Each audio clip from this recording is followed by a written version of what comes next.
sim! Eu sou o professor Bairros e no tutorial de hoje nós vamos ver fonte linear com realimentação. Nesse tutorial vou mostrar uma fonte de alimentação linear que é uma grande evolução em relação à fonte simplesinha que eu mostrei nos tutoriais anteriores. Essa é uma fonte com realimentação. Mas por que ela é a melhor? Como funciona? Teremos testes mais rigorosos? É isso que veremos em seguida. Vamos lá? O circuito é mostrado na figura. O que você acha? É um circuito muito diferente dos circuitos vistos anteriormente? Você consegue identificar alguma topologia usada antes? Bem, vamos ver então.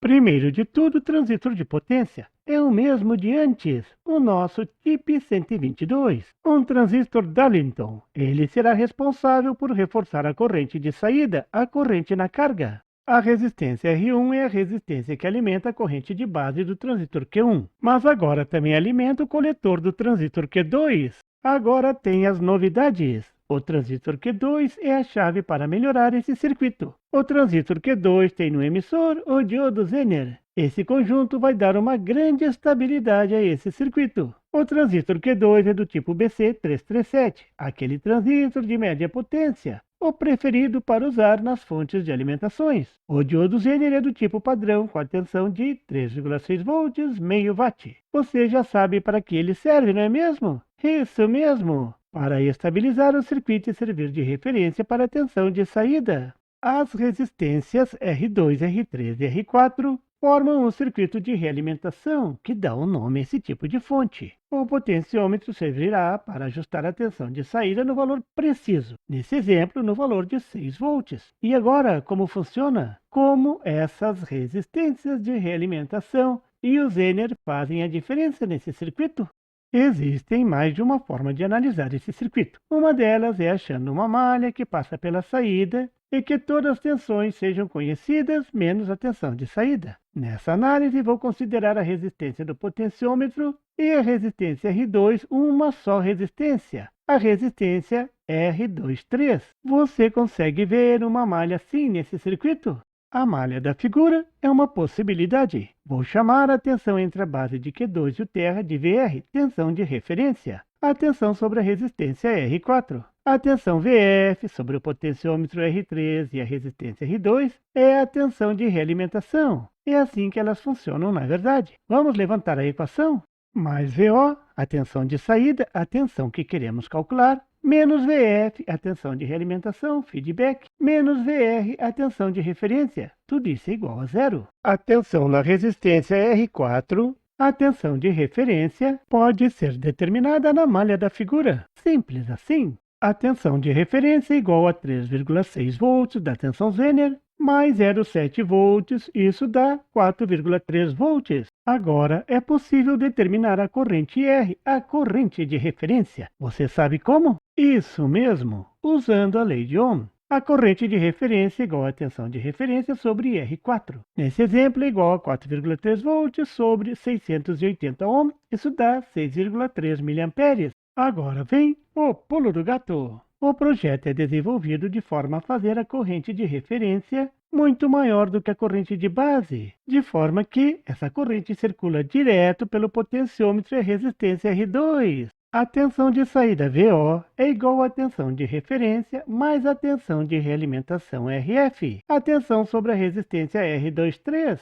A tensão na resistência de realimentação R23 é facilmente calculada. É simplesmente a corrente de referência vezes a resistência R23. Como a corrente de referência é igual à tensão VR sobre R4, vou substituir na equação.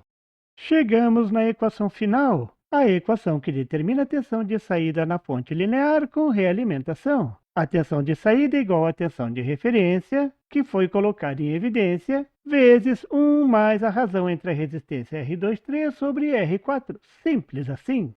Agora fica claro que ajustando o potenciômetro é possível ajustar a tensão de saída VO. Outro detalhe é que a tensão de saída mínima vai acontecer quando o potenciômetro fizer R3 igual a zero. Nesse caso, a tensão de saída VO vai ser igual à tensão de referência, que é a função da tensão Zener mais a tensão VBE do transistor Q2. Então, nesse tipo de circuito, a tensão de saída não pode ser ajustada em 0 volt. Para que serve a resistência R2? A resistência R2 serve para garantir que a corrente de base de Q2 vai ter algum limitador quando a resistência do potenciômetro for zero, somente para evitar um acidente se algo sair errado.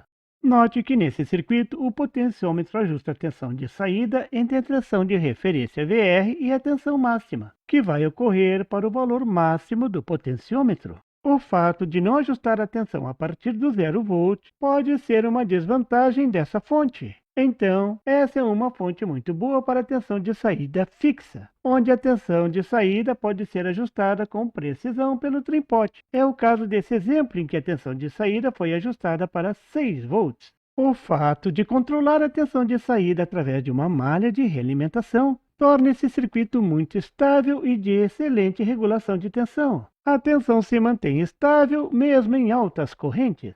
Veja agora a prática com esse tipo de circuito. Vocês podem ver na figura o layout. Aqui o transistor Q1 com o dissipador ainda não foi montado. Veja a simplicidade da montagem. O trim-pot servirá para ajustar a tensão de saída em 6 volts. Esse circuito foi pensado para uma corrente de 1,7 amperes, como nas fontes anteriores, mas pode chegar tranquilamente a 3 amperes, como mostro no vídeo. Vamos ver os testes? Vou começar montando o transistor Q1. Vou manter uma carga sempre ligada, uma carga de 100 ohm.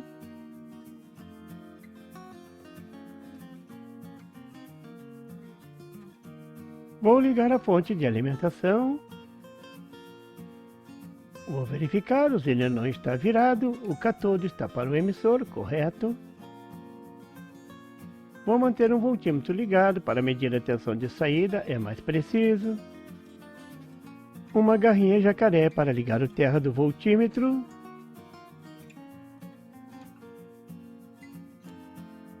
Outra garrinha jacaré vermelha para ligar o positivo do voltímetro na saída.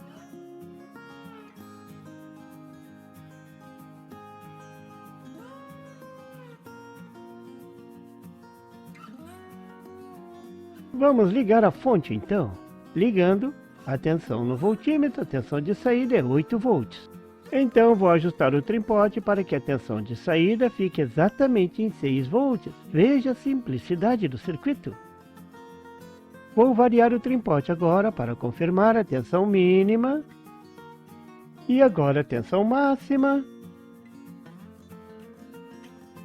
Vou voltar a ajustar a tensão de 6 volts de saída para colocar a carga.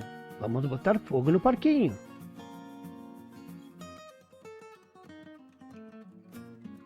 Vamos agora ligar a nossa fantástica carga ativa para ajustar a corrente de saída com precisão. Vamos ligar a carga em paralelo com a saída da fonte.